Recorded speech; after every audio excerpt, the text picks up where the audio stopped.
শরীফ উসমান হাদি শুধু একটি মানুষ নয়, শুধু ইনকিলাব মঞ্চের মুখপাত্র নয়, তিনি হচ্ছেন ভারতীয় আধিপত্যবাদ বিরোধী জনতার ঐক্যের প্রতীক।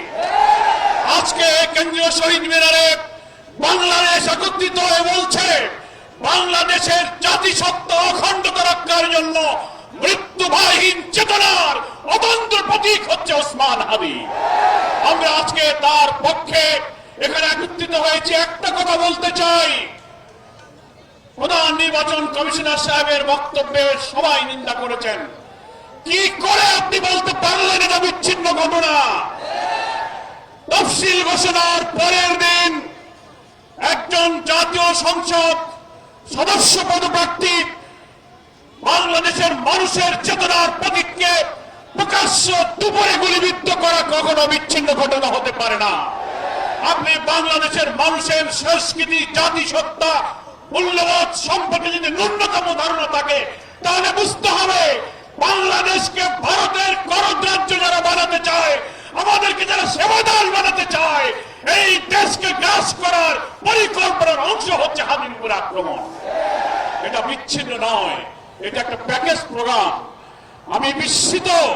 আমি স্বরাষ্ট্রমন্ত্রীকে আজকে বলেছি, গতকালকে বলেছি, ডিজিএফআই, টিবি, এসবি, এনএসআই হাজার হাজার কোটি টাকার বেতন দিয়ে, রাজস্ব ট্যাক্স খাজনার পয়সায় বেতন নিয়ে স্বাধীনতার 54 বছরে আপনারা মানুষের জাতিসত্তার জনগণের নিরাপত্তার জন্য একটি গোয়েন্দা তথ্য দিয়ে সাহায্য করতে পারেননি।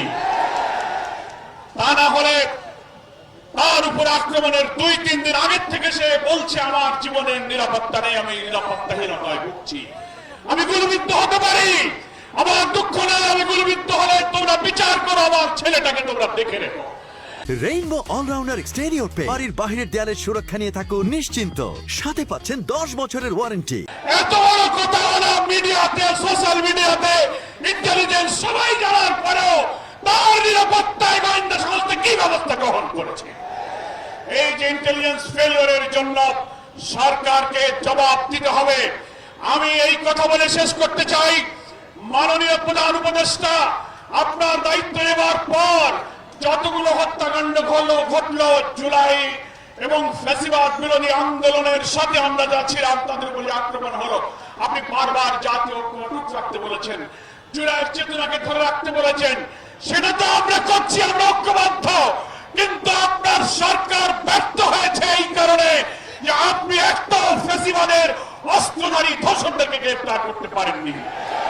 আমরা আজকে দাবি জানাতে চাই, রাজধানী ঢাকা থেকে বাংলাদেশের গ্রামে গঞ্জে, শহরে, নগরে, বন্দরে প্রত্যেকটি থানায় আপনার পুলিশ অফিসাররা জানে সশস্ত্র অস্ত্রধারী কারা, তাদের তালিকা থানায় আছে, অবিলম্বে তাদেরকে গ্রেফতার করুন।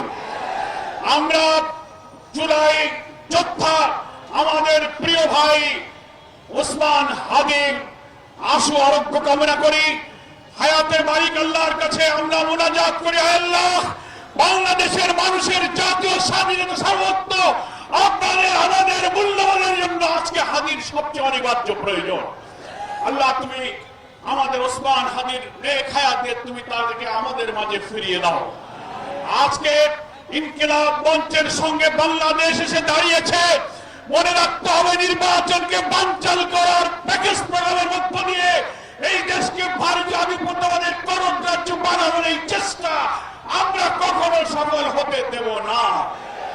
আজকে মৃত্যুদণ্ডপ্রাপ্ত পলাতক আসামি হাসিনাকে যারা আশ্রয় দিয়েছে, হাতির উপরে গুলি করে ভারতে পালিয়ে যাওয়ার সুযোগ যারা দিয়েছে, তারা বাংলাদেশের নির্বাচনকে সুষ্ঠু করতে দেবে না।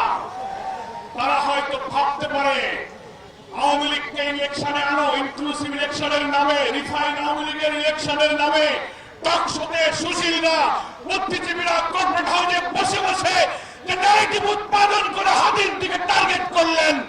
এই সন্ত্রাসের বিরুদ্ধে আজকে এই জনসভা প্রতিরোধের যে আওয়াজ তুলেছে, গোটা জাতিকে ঐক্য গড়ে তুলতে হবে। নির্বাচন বানচাল করে এই দেশকে ভারতের কলোনি বানাতে আমরা দিতে রাজি নই। আজকে কেউ মনে করতে পারেন যে আওয়ামী লীগ তো বিদায় নিয়ে ইলেকশন করতে পারবে না, অন্য কোন দলকে আওয়ামী লীগ বানিয়ে ক্ষমতায় আনা যায় কিনা এই স্বপ্ন আমরা ভাই ওসমান হাদির জন্য আবারও তার দীর্ঘ হায়াত কামনা করে গোটা জাতিকে ফ্যাসিবাদ বিরোধী সংগ্রামে জাতীয় ঐক্যরূপে দাঁড়িয়ে আসুন আমরা আমাদের জাতিসত্তাকে অখণ্ডতাকে রক্ষা করি সেই আহ্বান জানিয়ে বাংলাদেশ জামাত ইসলামীর সংগ্রামে আমি ডাক্তার শফিউর রহমানের পক্ষ থেকে আজকের এই সমাবেশে সংহতি প্রকাশ করে আমি আমার বক্তব্য শেষ করছি।